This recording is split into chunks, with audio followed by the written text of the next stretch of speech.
আসসালামু আলাইকুম রহমতুল্লাহি ওয়া দেশ ও দেশের বাহিরে সকল মুসলমান ভাই বোনদের কল্যাণ কামনা করছি।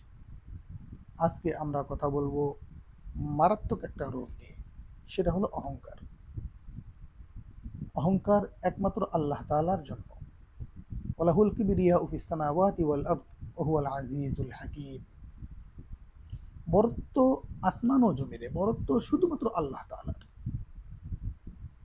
আর কোনো মাখলুক বরত্ব প্রকাশ করতে পারবে না, বড় নয়, বড় বলে অহংকার করতে পারবে না। নবী করিম সাল্লাল্লাহু আলাইহি সাল্লাম বলেছেন, যার অন্তরে অনুপরিমাণ অহংকার থাকবে সে জান্নাতে প্রবেশ করতে পারবে না। নাউজুবিল্লাহ। তাহলে আমরা কোনো ধরনের অহংকার করার শক্তি রাখি না, না শারীরিক গঠনের দিক থেকে, না অর্থ সম্পদের দিক থেকে, না সৌন্দর্যের দিক থেকে, কোনো দিক দিয়ে আমরা অহংকার করার ক্ষমতা রাখি না, এবং মানুষকে তুচ্ছ তাচ্ছিল্য করতে পারি না।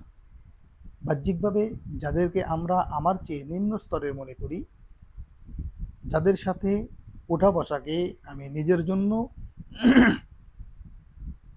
অপমান বোধ মনে করি অহংকার বশত, এটা মোটেও ঠিক নয়। রাসূল করিম সাল্লাল্লাহু আলাইহি সাল্লাম মানুষকে ছোট নজরে দেখতে নিষেধ করেছেন। নবী করিম সাল্লাল্লাহু আলাইহি সাল্লাম বলেছেন, আল কিবরু বাতারুল হক ওয়া গামতুন নাস। অহংকার হলো সত্য থেকে ঘাড় মড়িয়ে নেওয়া এবং মানুষকে হেয় প্রতিপন্ন করা, তুচ্ছ তাচ্ছিল্য করা। এই জন্য আমরা যারা মানুষকে তুচ্ছ তাচ্ছিল্য করি, সম্পদ নিজের বেশি থাকার কারণে হোক, মেধা বেশি থাকার কারণে হোক, সৌন্দর্য বেশি থাকার কারণে হোক, বংশীয় মর্যাদা বেশি হোক, যে কোনো দিক থেকে আমরা অহংকার করি, অন্য মানুষকে হেয় প্রতিপন্ন করি, তুচ্ছ তাচ্ছিল্য করি, এটা থেকে বের হয়ে আসতে হবে। মান তাওয়াযা লিল্লাহ ফাহুয়া রাফাহুল্লাহ।